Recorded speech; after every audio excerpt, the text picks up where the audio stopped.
क्योंकि बहुत सारे ऐसे राज्य हैं जिनके पास उतना संसाधन नहीं है लेकिन वो आगे हैं। थोड़ा सा नीचे वाला एग्ज़ाम क्लियर करना पड़ेगा, लेकिन आपने स्टेप ऊपर किया। और आपके लाइफ का इम्पोर्टेंट क्वेश्चन, अगर आपका सिलेक्शन यूपीएससी में हो जाता है, पोस्ट आपको मिल जाती है,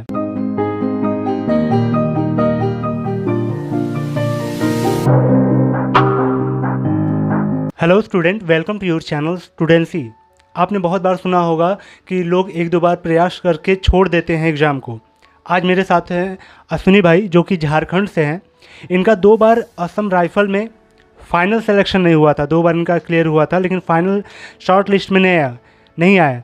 वैसे ही एक बार आर्मी में भी उनका फ़ाइनल लिस्टिंग में नहीं आया, लेकिन इन्होंने हौसला नहीं छोड़ा। मुखर्जी नगर के एक बहुत ही छोटे से कमरे में रह के अपनी ये प्रिपरेशन कर रहे हैं। ये यूपीएससी का एग्ज़ाम देने जा रहे हैं इस बार। और साथ ही CAPF, जो आप जानते होंगे, असिस्टेंट कमांडेंट रैंक। अश्विनी भाई, सबसे पहले तो आपका स्टूडेंसी पे स्वागत है। थैंक यू भैया।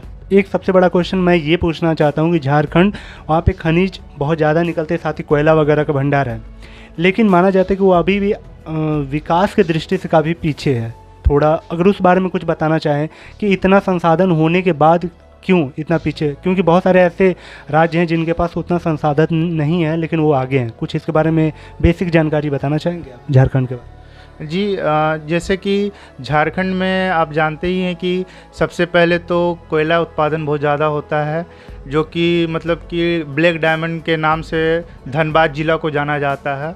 और झारखंड में यहाँ तक यूरेनियम भी मिलती है जादूगोड़ा में, जो हमारे झारखंड स्टेट से ही वो होती है। और तीसरी चीज़ है कि हमारे झारखंड में भी जो सबसे बड़ा DVC प्लांट है, डैम है, जिसे इलेक्ट्रिक सप्लाई होता है। तो मतलब ओवरऑल हमारे स्टेट में ऐसा सब कुछ है जिससे कि हर एक युवा को मतलब रास्ता मिल सकता है। लेकिन वहाँ के जो डेवलपमेंट है वहाँ कम है, लेकिन हो सकता है। लेकिन हमारे वहाँ के जो, मैं निवेदन करूँगा अपने राज्य सरकार से कि वो थोड़ा सा इस चीज़ पे, युवाओं पे ध्यान दे। वहाँ भी एडुकेशन का थोड़ा सा माहौल ऐसा बनाए, वहाँ पे वो सारा सोर्स अवेलेबल करवाएं, ताकि लोग अपने घर पे ही रह के अच्छे से अच्छी शिक्षा को ग्रहण कर सके। ठीक है सर, आपने 2 असम राइफल का एग्ज़ाम क्लियर किया, फाइनल लिस्टिंग में नहीं हुआ। आर्मी का वैसे ही आपने किया, फाइनल लिस्टिंग नहीं हुआ।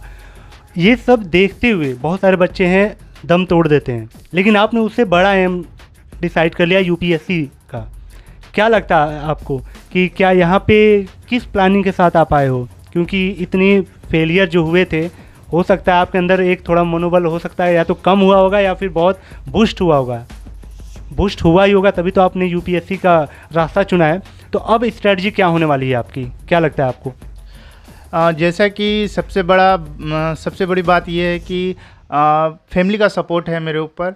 मेरे फादर बहुत सपोर्ट करते हैं, मेरी माँ बहुत सपोर्ट करती है। तो मैं ये कोशिश करूँगा कि मैं जल्दी से जल्दी कुछ हासिल कर लूँ। और जैसा कि मैंने 3-4 साल मैंने बहुत सी छोटी छोटी एग्ज़ाम दी डिफेंस की। जैसे मेरा शुरू से रहा है कि मैं डिफेंस के लिए प्रिपेयर हूँ, मुझे डिफेंस में ही जाना था। तो अब किस्मत साथ नहीं दी और कहीं ना कहीं मेरी मेहनत भी कमी होगी, जिसके हिसाब से मैं अभी तक सक्सेस नहीं हो पाया। बट मैंने हार अभी तक नहीं मानी है और मैंने यूपीएससी का सोचा है कि यूपीएससी भी CAPF की एग्ज़ाम लेती है, तो मैं उसमें अपनी प्रतिभा को दिखाऊं और अच्छा रैंक हासिल करूं। एक टर्निंग पॉइंट और साथ ही हो, मुझे लगता है कि आपके लाइफ का भी ये काफ़ी चैलेंजिंग क्वेश्चन होगा, जब आपको उतने एग्ज़ाम आपने क्लियर किया बट शॉर्ट लिस्ट नहीं हुए, ठीक है, उसके बाद यूपीएससी का जो आपका ख्याल है, ये मोटिवेशन कहाँ से आपको? क्योंकि वहाँ बहुत बच्चे हताश होंगे, अपना लेवल, अपने एग्ज़ाम का लेवल थोड़ा नीचे करेंगे कि हो सकता है ये नहीं निकल रहा तो मुझे थोड़ा सा नीचे वाला एग्ज़ाम क्लियर करना पड़ेगा, लेकिन आपने स्टेप ऊपर किया। तो ये मोटिवेशन आपको कहाँ से आया और क्या सोर्स रहा इस मोटिवेशन का आपके? जैसे कि मैं बता दूं कि मैं एक NCC कैडेट भी हूं, और मुझे ये सबसे ज़्यादा चीज़ मुझे प्रभावित किया मेरे वहाँ के यूनिट में। जब मैं NCC कैंप में रहता था, तो जो ऊपर रैंक के जो होते थे, जो स्टूडेंट होते थे, जो कैडेट होते थे, वो मतलब कि एक दूसरे को कोशिश करते थे कि वो दबाते थे। तो वो चीज़ मुझे अच्छा नहीं लगता था। मुझे लगता था कि मैं भी वहाँ तक पहुँचूँगा, मैं भी उससे बड़ा बनूँगा और मैं सबको मौका दूँगा। तो ये चीज़ देखते हुए मैंने ये सोचा कि बहुत छोटा छोटा एग्ज़ाम दे के अब कुछ नहीं हुआ तो अब मैं सीधा एक हार्ड स्टेप लेता हूँ कि या तो करूँगा या तो कुछ सीख लूँगा।